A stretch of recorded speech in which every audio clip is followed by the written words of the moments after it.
Yes, I requested this interview, and to many in the community, I'm still that kind of like boogeyman. And I felt like it's important for people to know that I've moved on. And not only have I moved on, but the truth is I have some regrets. Hello and welcome back to this channel. My name is Frida Beisel, and on this channel I explore topics related to Judaism, New York City, and oftentimes Hasidic Judaism, which is the world that I come from. I have no agenda except to create dialogue, understanding, and new perspectives. Recently, I was approached by Naftuli Moster, a figure who, I think it's fair to say, is considered controversial in the Hasidic community. He asked me to interview him, hoping to share his personal journey as an ex-Hasidic person who has gone through significant transformation over the years. After some thought, I agreed to the conversation. Naftuli became well known as the founder of Yaffed, which stands for Young Advocates for Fair Education, a group that pressured the government to enforce education standards in Hasidic boys' schools. This made him, shall we say, quite unpopular within the community. He led Yaffed until stepping down in 2022. I've had my own discussions with him, shall we say, disagreements, which we discussed on the Jewish Currents podcast. Since then, he's gone on to launch Shtetl, an online journal reporting on the Haredi world. How was that? Was that fair? Yeah, great. Okay. Well, hi, how are you? Great. Thank you so much for having me and for agreeing to sit down with me. We've had different views on the whole education issue, but I feel like we've often had fruitful discussions. One thing I have tried to avoid on my YouTube channel is having a fight with someone. And sometimes I have no problem having a discussion with someone I disagree with. I just never wanted to have like a contentious discussion. And anyway, that's a part of why I've often refrained from inviting guests who have different views than me, even though people have encouraged me to do so. But anyway, I want to start from the beginning of your story so viewers get to know you a little bit. Do you want to start from the beginning of where you grew up? First, I wanted to say thank you for having me. And yes, I requested this interview, which is not so common for me to do. As you probably know, in the past decade or so or more, basically I've done interviews all the time, especially for Yaffed, and I usually didn't have to request it. But in this case, I felt like I wanted to specifically get on and talk about my work that I've done in the past and sort of how, I've evolved. Because to this day, I still get a lot of emails, text messages, and all kinds of things. Anytime something happens in the community, in the Haredi community, especially if it involves education, and to many in the community, I'm still that kind of like boogeyman, and I felt like it's important for people to know that I've moved on. And not only have I moved on, but the truth is I have some regrets about how I went about my advocacy. And frankly, I probably would have even been more successful if I had done things differently. So I wanted to sort of put that out there, and we'll talk about that. Second, specifically with you, I felt like you would uniquely be able to relate to my evolution. I followed your work for some time, obviously, and I know you followed some of mine. But I don't know if you remember, but about 15 years ago, you and I were together fundraising for Footsteps. I do remember. At a parlor meeting. And it was a fancy thing, right? Yeah, like many. And shortly after, you sort of took like this sort of a drastically different journey. And to some degree, I judged you for it. I felt like maybe you were jealous of the success of Footsteps, or eventually jealous of me even. And, like we sort of like went on completely different journeys. But now I'm actually beginning to appreciate your perspective a lot more. And I felt like I wanted to come here and tell you that. And also, of course, speak to your viewers about it as well. So you asked me to sort of start from the beginning, take you through my, journey and how I sort of got to where I am. So, I grew up in the Hasidic community in Borough Park, the middle child of 17 kids. I was part of the Belz Hasidic sect. It's very large in Israel. Anyone who's visited Israel, chances are they went to see what we often sort of nicknamed the Beis HaMikdash, because the shul is so magnificent and it has a little bit of a resemblance to the sort of the Second Temple, or at least how people draw it. And then at about the age 21, I sort of felt, I began thinking differently and questioning my upbringing. And not only that, I actually felt, betrayed by the system where I was raised in. And of course, my biggest issue was the yeshiva education, where, I felt here I was trying to go to college, get a degree with the goal of becoming a psychologist. And I felt like I was literally starting from scratch, from elementary level. I had a broken English. I had no high school diploma. I had no understanding even of how college operates, no foundational knowledge that sort of would help me through the college, even the application process, let alone actual college. So yeah, I was pretty angry at the time, and I felt like I had nothing to lose because I already felt sort of disowned or shunned by the community anyway. So I figured, I can go and fight this battle, Now, the truth is, even back then, I understood that ideally, at least, change should sort of, quote unquote, come from within. And I did make some attempts at it, but you have to understand, I didn't come from a powerful family or family of askunim and people with connections. Activists. My family, we were actually rebbish, but like a small rebel family. It's we come from big royalty, but here my father had a small shul, and it wasn't like he had a big following or anything like that. We had a very large family, but no connections, no askunis, as in a form of advocacy in the Haredi world. So take for example someone like Tzvi Gluck from Amudim. I'm sure you know the organization. He's not your typical Hasidic guy, and in theory, it would be hard for him to sort of bring change from within. But he comes from a very strong, powerful family with strong connections, and I think that enabled him to sort of build up this very strong organization, a very admirable organization, doing that kind of work from within the community. So I didn't have any of that. So I was sort of starting, scraping together, a team or a group of people, and you can imagine it ends up being people who are disenchanted with the community, people who, in fact, I would say in some ways, people who had zero sort of appreciation for the Haredi way of life, and perhaps, would like to see it destroyed in some kind of way. I'm not trying to say in the most physical way. And I found myself sort of being in that corner with these kinds of allies, among the grassroots activist kind of people. And this kind of mentality guided my work for many years. And as you know, we made some progress on the battlefront, and then the yeshivas pushed back quite successfully to this, until this point still. But over time, I lost interest in it, and I actually became quite regretful about some of the work that I've done, and now I've completely moved away from it. But as I mentioned, both people inside the community and people outside the community, they still sort of connect me to this issue. They still think of me as being, even to this day, I still get messages from people in the community thinking that I'm behind some sort of expose or behind some sort of effort.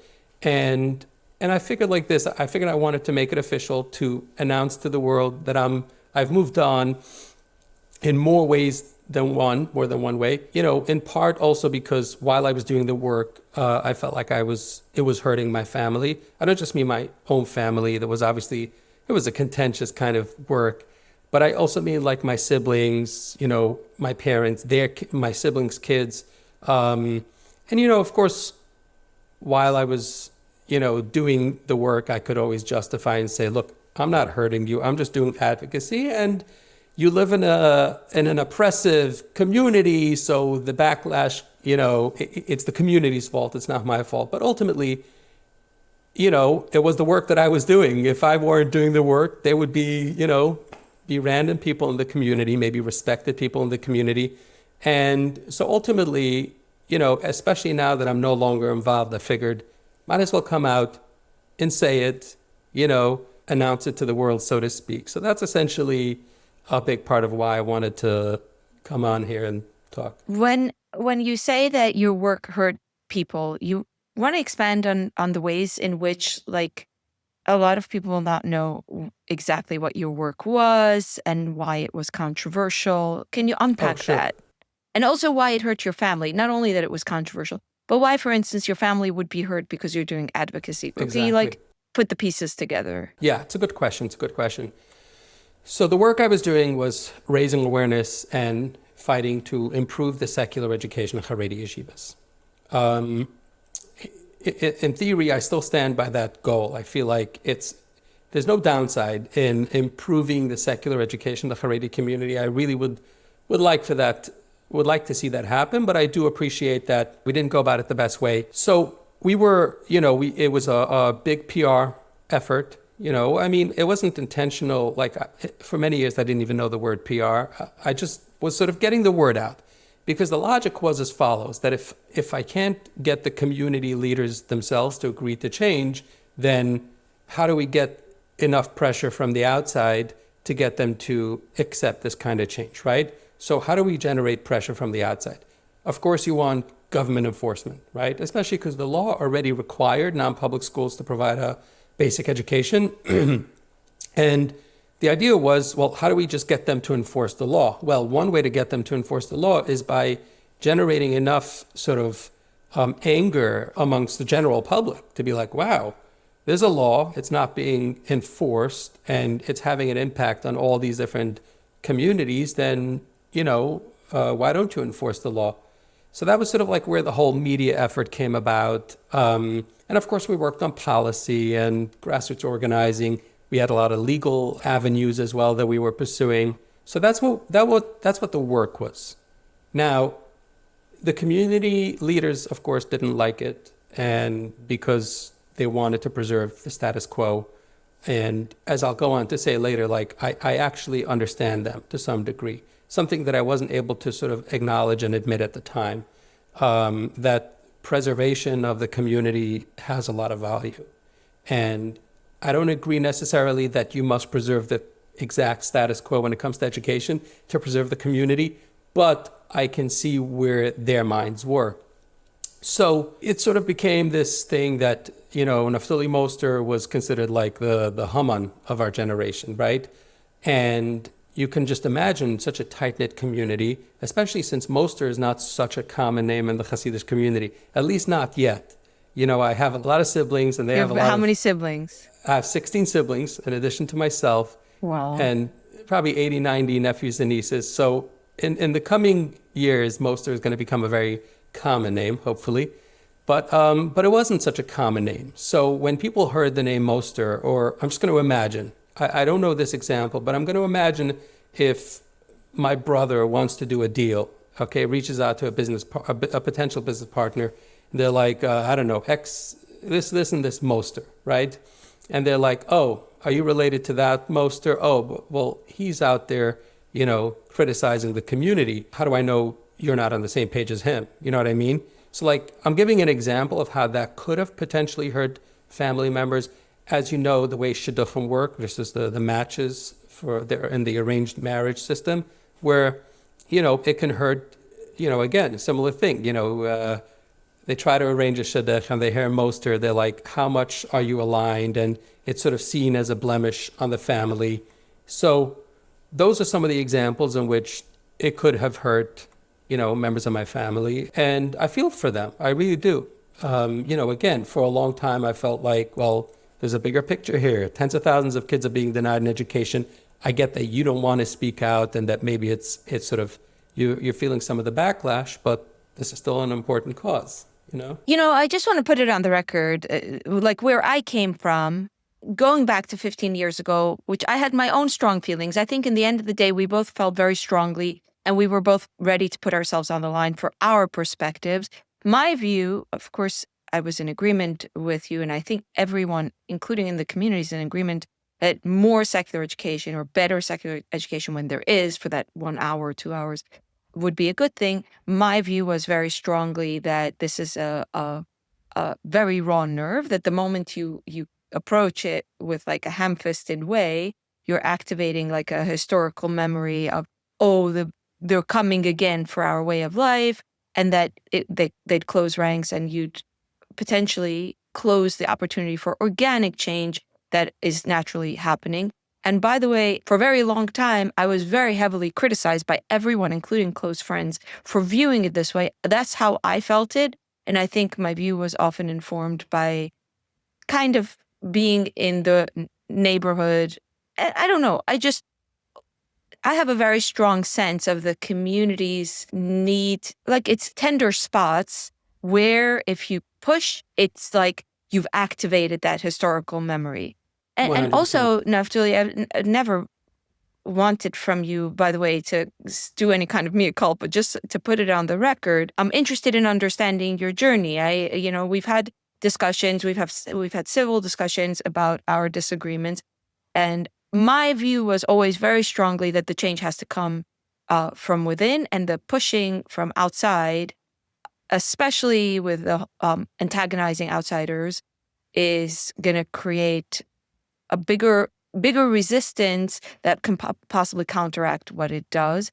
And a lot of people were angry at me for that position because, yeah. Of course, myself included, I didn't appreciate that someone who themselves sort of left the community was essentially giving cover to the Haredi leadership position. But again, I think you were right, certainly to a degree, and that back then, early on in the process, there were some Haredi machers or leaders who would speak to me, and they'd say, you're right. There has to be change, but it has to come from within. And not only that, it's actually already happening. And I'm afraid you're going to undermine it. And at the time, I was like, I was dismissing it. No, it wasn't. Change isn't really happening, or it's not coming fast enough. But the truth is, I think it was. In fact, as both you and I know, the Hasidic community and the Haredi community more broadly has undergone significant change in the last decade plus. Perhaps some of it is credit to people like myself, but some of it is completely unrelated. And you can argue that on the issue of education, it's been more of a stalemate, right? And that perhaps it was because of the whole circling the wagon that was happening as a result of our work. So I totally agree that there's something there. And, in hindsight, yeah.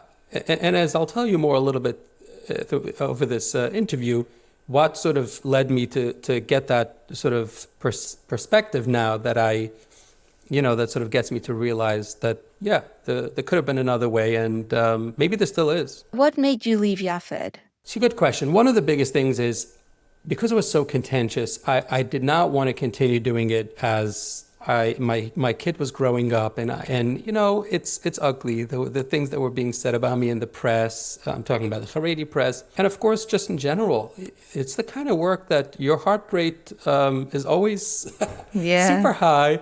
I was, relative to other people, I was managing it quite well. I think, as you know, I was usually trying to bring some joy, fun to it. Sometimes even getting criticism for it, because people felt like, oh, you're enjoying it, But I was like, to me, it was more like I had to bring certain lightness levity, to it, because otherwise it was very, very stressful. So that was one thing. I didn't want my son to grow up in that kind of tense environment. But also the truth is that I didn't like that we had sort of pushed ourselves in this corner where we were so closely aligned with people who were sort of on the far left. There was this sort of understanding, because we didn't have communal leadership support, so we were looking to sort of latch on to people who have some type of power, right, to influence government and so forth. So who was it? It was like people who were on the sort of far left side of the political spectrum, and they have this concept, which I'm sure you've heard, it's called intersectionality, which is, we'll support you if you support us. I mean, it goes a little bit further, which it claims all the different oppressions are connected. But the idea really is, we'll rub your back if you rub ours, or whatever, scratch your back or whatever. And it's so we have to support things like bail reform or giving licenses to undocumented immigrants so that they would then support secular education for yeshivas. And even while I was at Yaffed, I really tried to stay away from it, but there was that sort of expectation. And frankly, I just wasn't on board. I just wasn't on board. And it irked me all along, where it's like, do you support kids getting a secular education? Then support my mission, and don't demand in return that I support things that are a little bit far out there when it comes to policy. So, and there were times where I could actually see this kind of alignment, literally hurting the cause. There was this an example. There was this Haredi lawyer, I think he was Litvish, And he used to forward to me all his emails that he sends to Agudath Israel, very well written, legalistic and all of that, where he was criticizing their position and supporting our position for basic secular education, right? So he was clearly showing support. But every so often he'd send me an email and be like, did you really have to align yourself with this and this group? I don't want to name names, but like, people on the far left, like where he saw us at a press conference or he saw them at our press conference. And I was like, I really wish I didn't. And to this day, I don't know the answer because again, at the time we were completely powerless, and I think the answer is that we should have tried much, much harder to cultivate people from within. And that would have taken a lot more sacrifice on my behalf. I would have had to bury some of my anger and, and just work with some of these people, even after they sort of pushed me off a few times. But it's still a big question mark. Wow, that's very interesting. The issue of needing to have strange bedfellows in order to be effective, needing to align yourself with people that maybe you find unsavory or you just don't feel at all sympathetic to their cause or passionate about their cause. You just want your own cause. I think it's something that people who do niche causes relate to and find themselves with that dilemma. And it can really wear you down because you end up feeling like, why am I with all of these people we don't even agree? It's just this one issue that brings us together. And a lot of these spaces, not to get sidetracked in politics, but in my experience, a lot of these spaces can also become very almost like censorship based. What you can say, you have to be on board with whatever trendy cause. And that can be, for us with our baggage, can be especially difficult. We've come all this way to be able to say some things. So true, so true. I'll tell you even more, because this sort of like evolution continued. It's sort of, I think, the most important event was when my son was about 3.5 years old. And I think by then we had a daughter, but she was like a baby. And the question of where we're going to send him to school became a reality. Until then, he was going to this like conservative Jewish daycare. Almost everyone in that daycare, after that year, their kids went on to public school. Oh. So we had that question because it didn't continue. And we had the question, what do we do now? Where do we send him? And it was like the first time it really hit me. This was no longer a hypothetical, kids should get an education and this education. Suddenly I'm like, okay, my kid, where am I sending him? And we pretty quickly realized that there's no way we're sending him to a public school. Like, we were living in East Ramapo at the time, so obviously not East Ramapo, but even any other public school. One of the reasons is because even though he was just receiving most of his education at home, but we could see that he was getting so much joy from his learning his Jewish education, his Jewish roots, Jewish tradition, Jewish knowledge, and we wouldn't want to deprive him of that. But also we wanted him to be able to relate and have a relationship with his cousins. We have Litvish cousins on my wife's side, Hasidic cousins on my side. Can you briefly talk about your marriage, or just so we have a sense of where you two are on the... Yeah, so, my wife comes from the Litvish community, which is ultra-Orthodox or Haredi, but not Hasidic. And I come from the Hasidic community. How did you meet? It's a digression.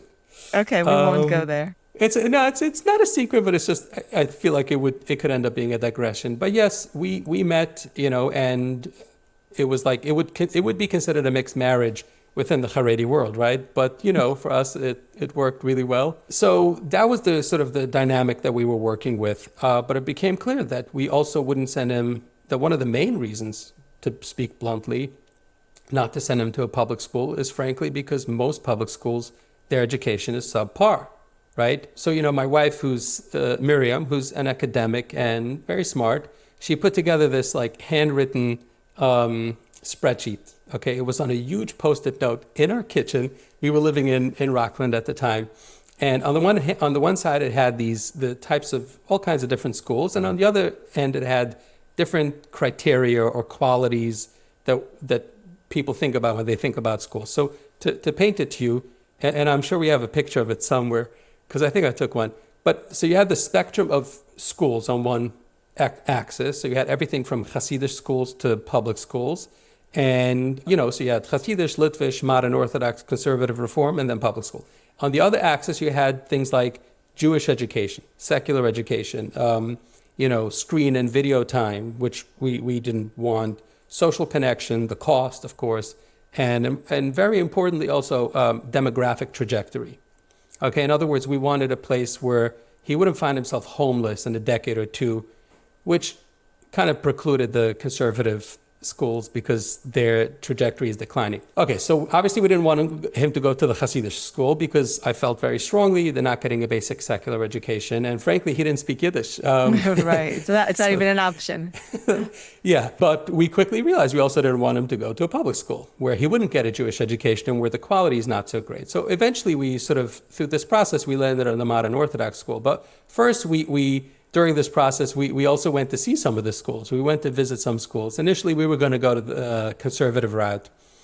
They failed on the demographic trajectory question, of course, but also, and this is worse, when we inquired and we visited some of these schools, out of nowhere, several people were like telling us as a positive attribute of this school, they're like, oh, they're so great. They welcome trans kids into their schools. And we were like a little bit like shocked by it because think about it. My kid isn't trans. I didn't ask anyone about trans. We're talking about an elementary school. Okay. He was daycare age. Why is this word even coming up in the conversation?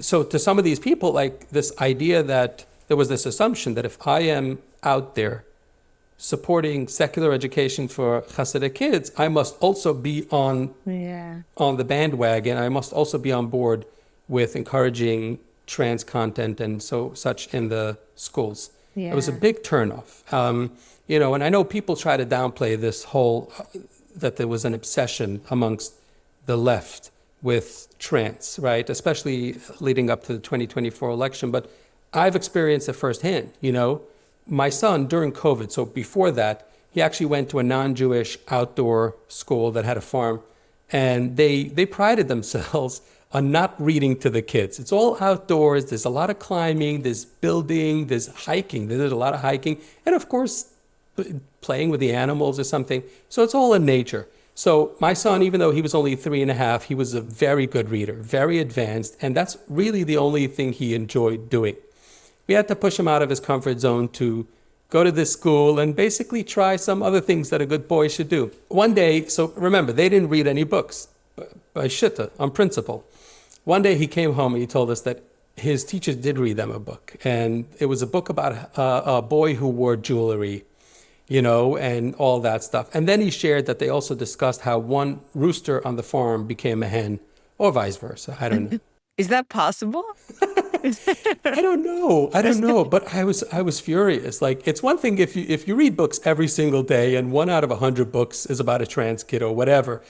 For most kids, it would be like the fantasy books they read, the sky is falling or Peppa Pig or whatever. It's like, okay, there's this kid who's but if you don't read on principle, and then the one time you read, it has to be about, a trans kid. It's like, we have a real problem. So anyway, ultimately, we enrolled him in the modern Orthodox school where we felt he'd be getting the best of both worlds, a great Jewish education, a great secular education. And the community here is on a good trajectory. There's a big, a boom in terms of kids. But also a huge, important component was the social aspect of it. My wife was very strong and had a good vision about this, that one of the things that she missed most from growing up was the social aspect of it. So Shabbos afternoon in particular, right? What does it look like in the Haredi world? No technology. Frankly, many of these families don't have technology even throughout the week. But on Shabbos in particular, you just cross the street, you go to your neighbor's house, you knock on the door, you invite yourself in, or they come to your house, right? And there's something so nice about that, right? That the secular world lacks, right? There's like the loneliness epidemic. Here you have a community and strong social ties and social connection and people caring for one another. It's not like just a GoFundMe. There's like a continuous, care for one another. Until that point, like when my son was in this conservative daycare, we would have to plan weeks in advance just to have a play date with, with Yeah, another kid. I know.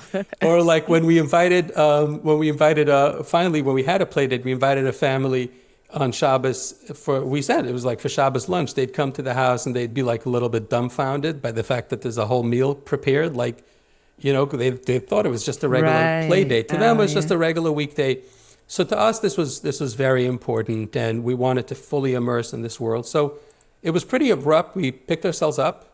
We moved to this town in New Jersey, right in the middle of this modern Orthodox community. My son was already enrolled in that school and was attending it. And that's it. On Shabbos, I grabbed my talis, went to the shul, and that's it. We sort of never looked back. What was your religious journey from bells to here? Were you religious all through? Anything? There's no judgment, by the way. No, I know. Well, there's definitely no judgment on your part, of course. Oh, yeah, the viewer. Okay, but from my question. I don't have to, I don't have to sugarcoat it. There was a period where, I had left the Haredi fold, which included left the Haredi observance. And yeah, we largely lived, secular / conservative Jewish lifestyle, So yes, we tried to always hold on to some Shabbos traditions, but not everything, So it was interesting because I'll tell you, one of the things that gave me that kind of ability, I told my wife, if you make the decision that we're moving to a modern Orthodox community and we're immersing in this with the kids in the school and us, I said, just let me know and I'll do it because I've done it once and I could do it again. So that strength when, having gone through that transition out of the Haredi world, which was, as I'm sure extremely, extremely difficult, that also gave us that strength to sort of do it again and for the benefit of the kids.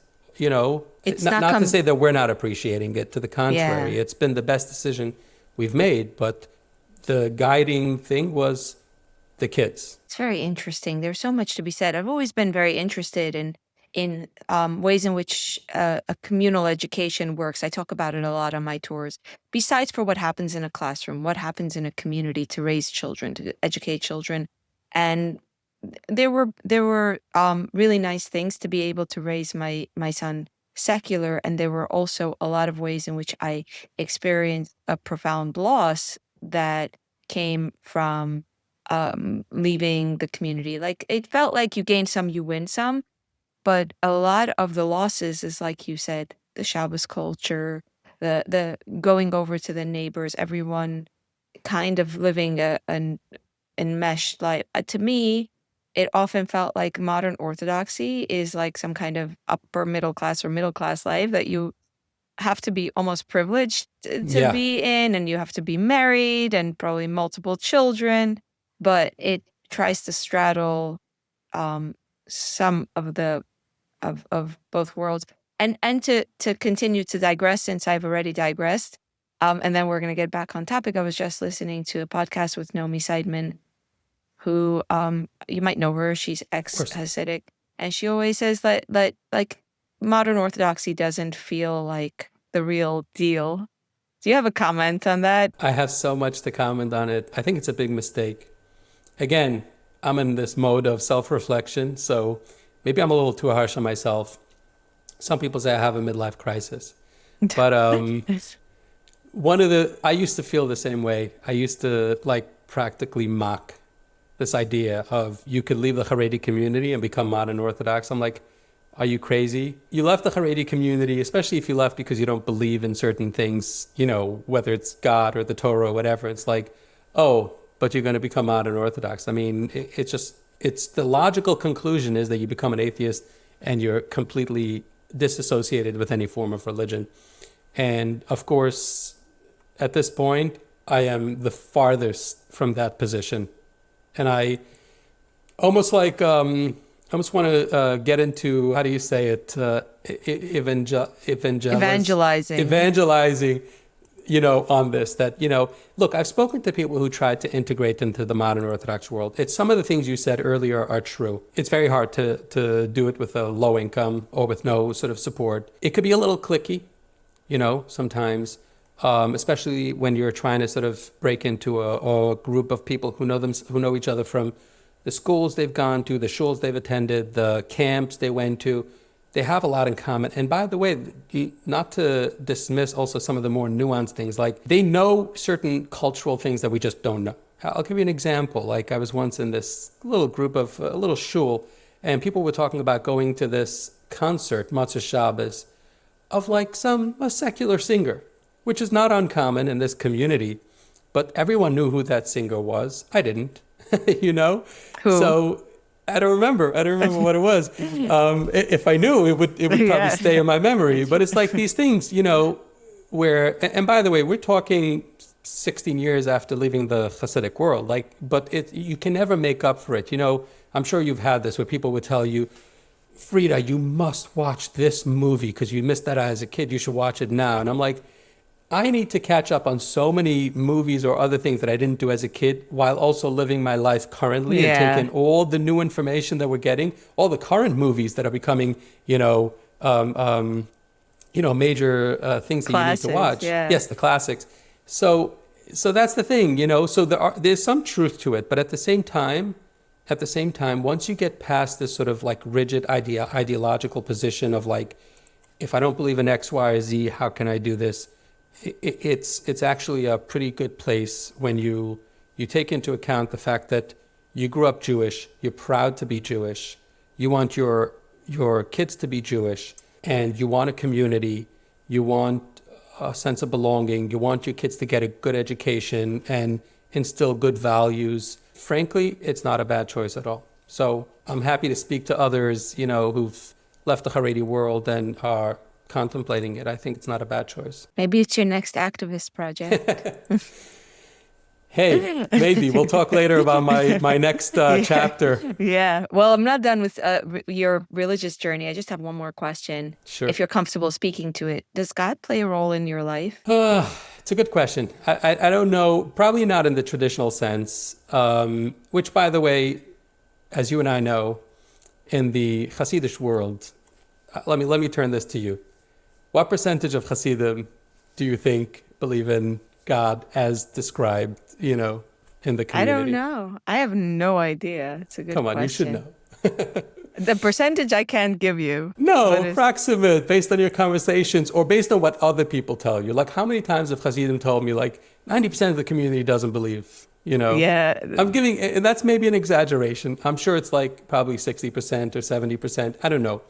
But the point is that there's so much more to it. You can think of this sort of God and the rules as simply something that helps guide a herd of, we're all animals, right? And, you can see in the animal kingdom, like people, not people, animals, like they live in communities of some sort. They follow certain rituals and rules and whatever. Most of it is just for survival, right? It's evolutionary instincts. And religion does a lot of that really, really well while packaging it in a religious package. But ultimately, I find it actually ironic that the religious world is more tapped into our evolutionary needs than is the secular world. Just take, for example, like the question of community and loneliness. In the secular world, they really believe that they can substitute all of that with a tablet. I don't know if they believe in it or they've sort of succumbed to it, just given up.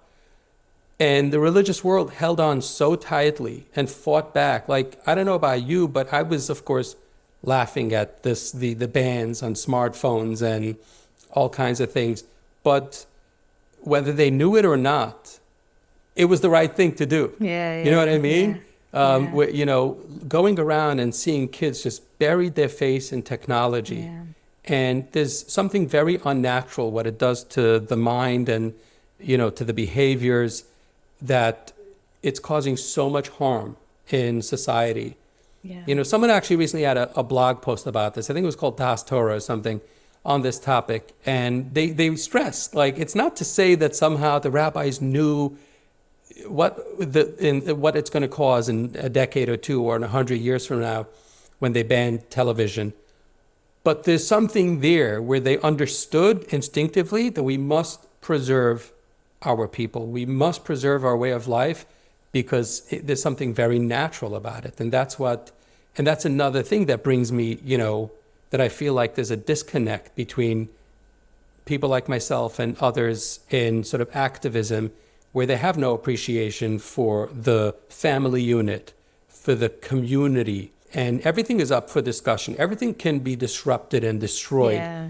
And here you have a community that there are so many things that are working for them, so many things that they're doing so well that the outside world is envious about. And no, they don't want disruption. They don't want to destroy it.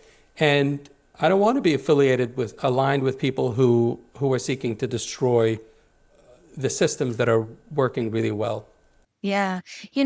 Disruption for disruption's sake is kind of a progressive ethos. Like we have to break everything down. It's like almost like an idol. And I get so many comments on YouTube and on my other platforms where people are like, they live in the past. Why are they so crazy stuck in the past? I have always believed that there is value to what has been tried and true. Yes, Right. it looks old fashioned. Sometimes putting a break on the pace of change has its benefits. Like, throw it all out. It's the 21st century. And 100%. there is a lot to re-examine. It's also fair, but at the same time, there is a value in looking in both directions, to the past and to the future. And I appreciate what you're saying. I want to go back to your journey, which obviously you've been on a long personal journey. When I got to know you, I remember you were getting married, and now your kids are like obviously grade school or whatever, they're school age kids, and you have two. Yeah. Can we say that? Yeah, we have, I have an 8-year-old, almost 8, actually, no, turned 8 today. And then I have one that's turning 5 next month.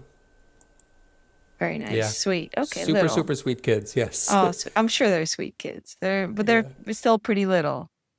Yeah. Yes. So you're now essentially in that like raising family stage. So what happened in the last few years in your midlife crisis? I'm just using your words. Yeah. So what's been your right around the time that we sort of moved to New Jersey and switched our kid into the modern Orthodox school, I also was leaving Yaffed, and I mentioned to you some of the motivation for it. I didn't feel comfortable having to pander to some of these groups, and I felt like, maybe it's time to move on. I would have done it differently at this point, but let me just move on. But I still had an appetite for sort of challenging the Haredi leadership. In fact, I think I wanted to take a little bit of revenge almost in some way. I felt like they succeeded in stymieing Yaffed because all the institutions and the leaders together conspired and worked in unison to oppose us. And I felt like through a media outlet, we could expose them and hold them accountable. And I think some of it was unconscious and subconscious at the time, but I think it's increasingly something I'm able to process and see where I was really coming. But on paper, I made a pretty good case for why the Haredi community needs a free press. And basically, I argued that, the Haredi world operates like a state within a state. And unlike the rest of society, which, has access to a free press. I mean, say what you will, of course, different media outlets have different biases. But generally speaking, they can report without fear or favor about different powerful people holding power to account, so to speak. And in the Haredi world, that doesn't exist, right? The media tends to be, too integrated in the Haredi world that the leaders have so much power and control over the media. So it's not common and it's not likely for a media outlet to actually hold a leader of the community accountable. Like, what are they going to do? They're going to be like, this rabbi, committed fraud, or this rabbi abused his power. Think of how the New York Times reports about a Congress member or a mayor, right? You're not going to have the Haredi papers do that about their own leaders, who really wield a lot of sort of power and control over their people. So the logic was that that's what we're out to do, right? we had some parameters about like what makes something a shtetl story, especially if it involved investigation. It had to meet one of these criteria. It had to be either about abuse of power by or fraud by a sort of communal leader, or similarly by an institution. In other words, from the beginning, we knew we didn't just want to go after random individuals in the community. Oh, this guy did this. Oh, this guy did that, right? Like even when it comes to sex abuse, you know, if there was a communal connection or an institutional connection, then fine, we'd report on it. But otherwise, even from the start, we weren't going to do that. And I think all of this is still true. I'm actually a big believer in the importance of a free press to a democratic society. But there are a few things. First of all, I got turned off by how the media operates in some way. I think, you know, there's something very cold and contextless about the way real journalism is done. It doesn't have the same kind of warmth and nuance about a certain issue. Again, it sort of has this idea of like, I don't have to care if this institution is going to fall apart just because, you know, I reported about something wrong they're doing, right?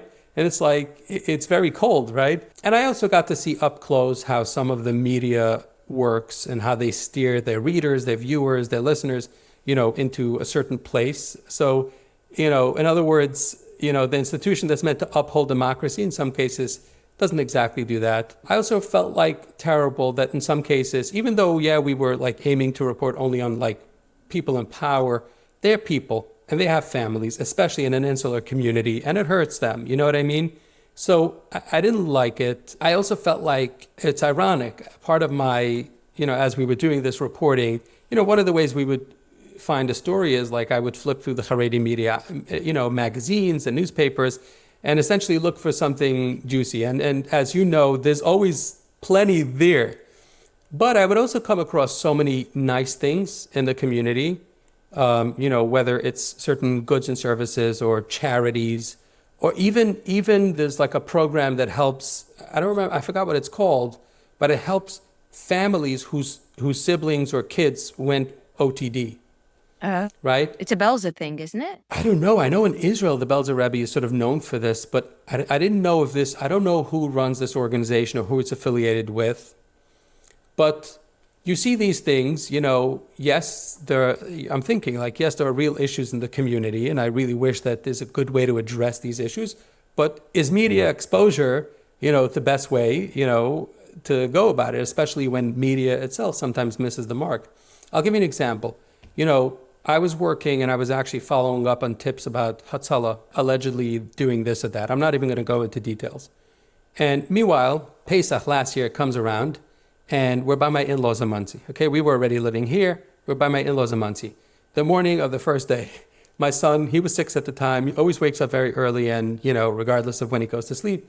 And he's like excited and he rushes up to his grandmother's bedroom to wake her up to have a read or something to him. And his head knocks into a sharp-edged banister, okay? And we hear crying and such, and of course there was blood dripping. It was like a trail. Oh, no. Yeah, and, you know, of course we jump out of bed, we run and help, and after just a little deliberation, I'm like, I'm calling Hatzalah. I call Hatzalah. Within minutes, probably less than 3 minutes, a guy shows up, okay, in his personal vehicle. He's wearing nice Yom Tov pants. You could see his shirt just like only half tucked in. You could see on his eyes he's tired like crazy, probably because he went to sleep very late the night before because of the Seder, right? A minute later, another Hatzalah guy shows up. And, you know, they both come in, help selflessly, you know. By that point, the bleeding mostly stopped. And basically they told us with a little bit of, I don't know, ointment and a Band-Aid, it's probably fine. But again, I mean, I'm sure Hatzalah, like almost every entity, they could do better or occasionally make a mistake. But does, you know, doing something that could potentially undermine the invaluable service they provide, which is an envy to anyone outside the Haredi world, like what does that do? Do I want to be, you know, involved in it? Like, you know, and I was turned off because there were people surrounding me in my own orbit who were very sort of militant about it, where it's like to them, if an institution made a mistake or whatever, they wanted to tear it down. And I'm like, I'm not on board. I'm not on board. You know, we were doing a story about, you remember Yankee Daskal? He was a former founder of Shomrim and at some point a member. Yeah. And he's It was now in rape prison. allegations, right? Yes, yes, of an underage girl that was in his sort of custody, so to speak. But when we did the story, I told my reporter, make sure you put in why the community finds this useful, why the community benefits from Shomrim. And you know what? I don't know about you, but growing up in Borough Park, when Borough Park was not fully Hasidic, half of our block was not Jewish and half of Borough Park was not Jewish. I got to tell you, Shomrim provided us a layer of security that, frankly, we didn't feel like we had. Yeah. You know, if we get beat up on the street and you call it in, and suddenly from a bunch of random local stores, Shomrim members show up to help, it gave such a sense of security and care that we didn't otherwise feel.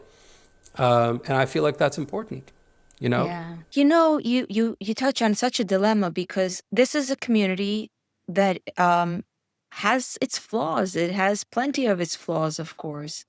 And there are some systemic, really big issues. Sometimes I'll get emails from people who are in vulnerable places and tell their stories. And they'll say to me, it's really nice that you speak to the positive of the community, but you should know that I suffer with this and that. And for me, I believe them. I know that this is not a perfect world. My work was never about saying, oh, this is a utopia. Everyone should be like them. I think some people will want to be like them. Some people will want to be like you. Some people want to be like me.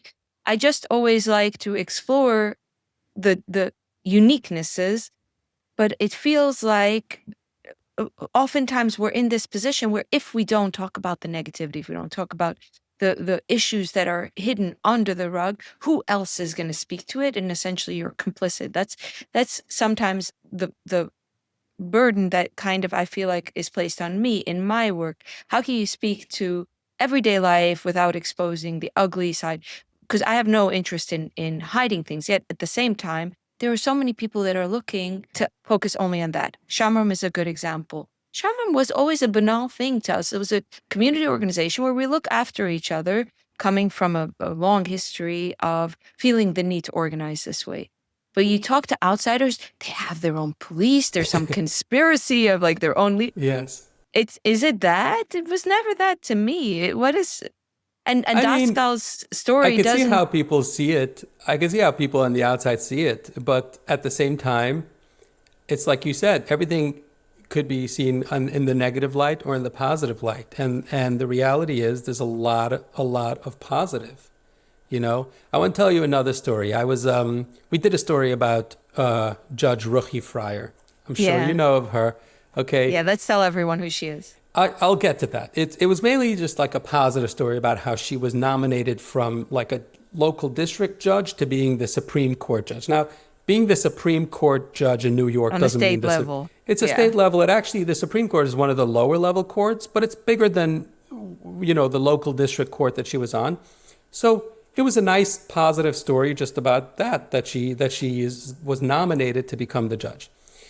So we did that story, and I get a call from an activist, literally, I kid you not, screaming at the top of his lungs, okay, that we did a puff piece about a person, he perceives as bad. Wow. Okay. And here you have someone like Ruchi Fryer, who she helped people who've left the community. She founded Ezras Nashim, which is like a female-led version of Hatzalah. Of the EMS. Yes. And in her spare time, she became a lawyer and then a judge, in addition to raising what seems like a nice family. And like 9 children or something. I don't know how many, a lot. And God forbid, we did a story about her. And, it's just like, I don't know if you're interested in hearing some other stories, but like I have like... Wait. To clarify, their problem with you covering Ruchi Fryer was as an OTD person, as an outsider activist? Well, person presented as more insider, but yeah, was definitely wanted to dig, like God forbid, she can't be a good person. She can't be... They had some complaint that she was against abortion. Okay. It's a valid position, and we don't have to have a hit piece or whatever just because of that, We once did a story about a person who filed a lawsuit, someone who alleged that they were abused as a child in a local yeshiva. The lawsuit was public. It was a civil case, so not like a criminal charge. It was for monetary damages. Both the plaintiff and the defendant were named in the lawsuit. I don't know if you know there's such thing. You could file an anonymous lawsuit. It's called a John Doe or a Jane Doe. But this was public. The person was now something like 31 or 33. So the allegation was that it happened many, many years ago, 20-something years ago. So we did our due diligence. We reached out to both parties, including the plaintiff's lawyer, of course, the defendant, and nobody got back to us by publication or something like that. So we reported the story, okay? Person A accuses person B, and person B once taught at this and this school or something like that. After the story, as journalists, I felt like, we can't take a position. We have to be neutral about it, right? If the allegation, it's an allegation, it goes back decades. So from our perspective, from an accountability perspective, like both the plaintiff and the defendant should be named, especially since they're named in the lawsuit. So anyways, after publication, the alleged victim reaches out and says that he wants his name out. So we frantically consulted experts, and based on what we heard back, we decided that the story is published, we're leaving it as is. We did our due diligence, the lawsuit is public, it's fine. So these activists, who are fighting sex abuse in the community, it seems like they were coordinating with the victim. They suddenly mounted this massive pressure campaign on us to remove it. And they essentially wanted us to submit to their made-up rules, like, quote unquote, you never name a victim. And again, notice that they say victim, there's never alleged victim. And it's always abuser, there's never alleged abuser. Okay? This has not been adjudicated in court. The guy, it's the first lawsuit. This is an alleged abuser and an alleged victim. And, and I just realized, and of course they love the connection to the school. Oh, he's part of the school. And that's always, and I realized that there are people who have no qualms about, destroying a person's life, destroying the institutions they're affiliated. And if someone doesn't submit to their idea of their purity or whatever on reporting on it, they're willing to destroy them as well. And all this crystallized something in my mind, which is that even though I personally have always insisted on merely improving a little secular education in the Haredi yeshivas, there were plenty of people in my orbit who I can say they probably were totally okay with the community, with the yeshivas being destroyed and going under and being shut down. And I don't want that, like when I walk in the streets of Borough Park, and I'm not saying I always had this view, but when I do now, I see so much good. I was recently there actually with a journalist. He reached out to me, and again, he thought I'm still involved, and he reached out, and I happened to be in Borough Park. I was like, fine, we'll meet. And I'm walking around the street. You see these kids. It's sort of in the evening. It was in the winter months, so it was early evening. And they're walking around holding books, and they're peering into storefront windows of bookstores. It's like, this is beautiful. This is what you want. Do I agree with everything they're reading? Do I agree that they're not also reading some, they're not also learning some secular education? No, I really do wish that there was some improvement over there. But this is beautiful, and it's undeniable. And so to me, it just felt like I want to move on from this. If I could be helpful in sort of spotlighting the good, and perhaps if there's some way to help bring change from within, great. But if not. Like, I can understand that I may not be that person. I have to move on, do something else, and hope that other people in the community can actually bring change. Yeah. For some of us, we have a certain amount of distance that allows us with time to appreciate things that when you're in it, you're hurting because of, if one thing is hurting you in the community, if 5 things are hurting you, then all the other things become null and void. And the distance and release from the pain allows you to see it differently. And then you feel like the fire in your soul that's driving whatever activism dissipates. I have a very short-term anger usually. Like, I feel very strongly about something, and then it dissipates. And then how are you supposed to keep going once you don't feel passionate about it? You stop feeling that pain. Do you feel on a personal level, I want to wrap up the interview, but I just want to ask you on a personal level, do you feel like this whole process that you've just described has been healing or freeing, or is it tormenting, regret-inducing? Like, what's been the personal emotional journey? It's an interesting question. It's a little bit of everything. I don't it's not sort of hounding me in a way where it's like, hurting me mentally or psychologically or anything like that. I think I'm a pretty healthy person in the way I'm able to sort of process it and hold it all and be able to both go on with my life, try to make adjustments where needed. So I've been able to sort of manage it well, but it's not to say that there isn't like a storm happening, in my head. Obviously, it's a big change, to sort of go from being like, no, they can do nothing right, to being like, actually, no, there's a lot they could do right. And by the way, that also means that I'm like, essentially, I don't have a strong footing on what I'm doing next as well. Like I have some ideas brewing, but it could be destabilizing. But I'm okay with managing a bunch of things. I guess my years at Yaffed did prepare me for being able to handle a tremendous amount of stress. But it's definitely, I think there's definitely some freeing. It's definitely liberating and freeing. First of all, not to be beholden to people who want you to sort of feel a certain way or want you to go after people in a certain way, but also to be like, the Mishnah says, lo alecha ha-malacha ligmar, or something like that. Like it doesn't have to be me. For many years I insisted, no, I have to, like I was crowned by God or whatever. Like I have to, this is my mission. This is your like, mission. Yeah, and it's like, no, doesn't have to be. If I could be helpful, I'll be helpful. If not, that's okay too. I want to have like a nice life, in this community and with my kids, and it's amazing. I just love it, being a parent. And I think that's a big part that we didn't get to, and maybe for a different time, about how being a parent changes people. Yeah. It sort of ignites this need to protect and to provide and it changes your outlook a lot. And I think that a lot of people who are more eager to sort of destroy things, it's because they don't have that instinct. You'll notice that a lot of people who very sort of fanatic or extremist, yes, exactly. There's no value in an institution or in a system when you don't have your own future, at stake. What about shtetl? You're rethinking that? Of course, yes. As far as I'm concerned, you can see we haven't published anything. Well, we published one item on, what's her name? I forgot, the singer. I'm sure you've had her before. Ricky Rose. Oh, really? Oh. It was a nice, sweet story.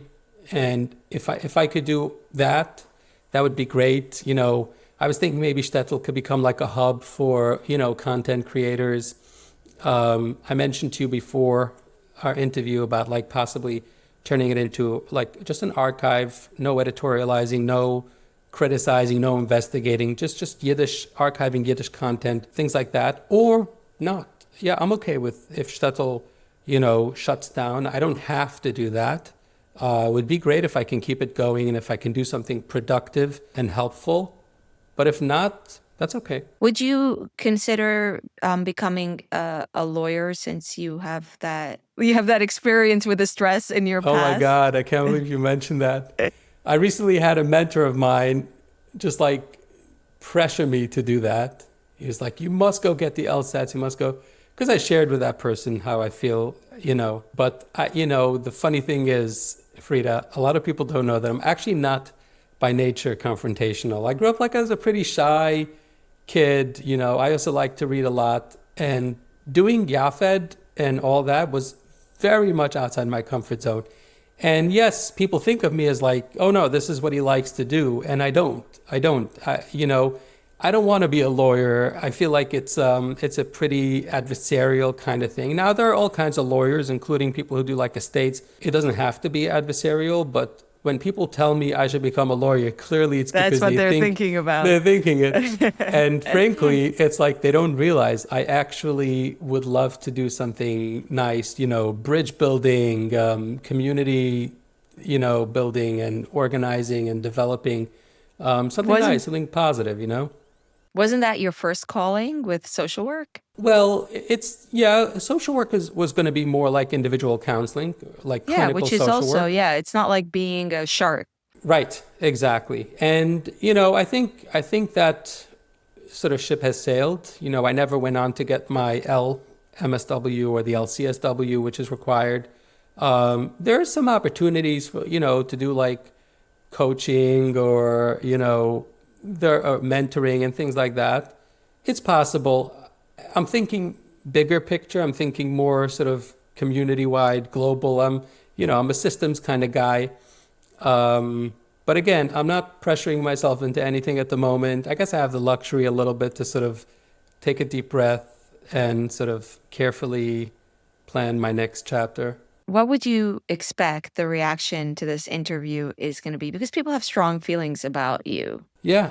I tell people I don't even blame you for having strong feelings. And it may take time for people to feel differently, or they may never. And that's okay. I'm not sort of like expecting like a welcome or anything. I've lived my life here, but I definitely wouldn't want people to think that it's insincere. That's definitely not something. I think it's, it would be great if people realize that there's genuineness to what I'm saying. And there is, whether they want to take it and accept it or whatever, it's up to them. I really am not expecting, like I said, to me, it was just sort of like my life was so public for 10, 12 years in a certain way. And then I sort of quietly slinked away. And I gave you the example that like a relative of mine, a sibling of mine, sent me this screenshot of a text message that was making the rounds in the Haredi world about Naftuli Moster is doing this and that, and it had zero truth to it. It was just because, I became this sort of go-to boogeyman. And I figured, you know what? I should probably go out there and make it clear that from now on, anything like this that you see, it's not me. I'm out. I'm done. I'm proud of a lot of the work that I've done. And, if my son or a daughter ever sees this interview, I want them to know, I worked hard.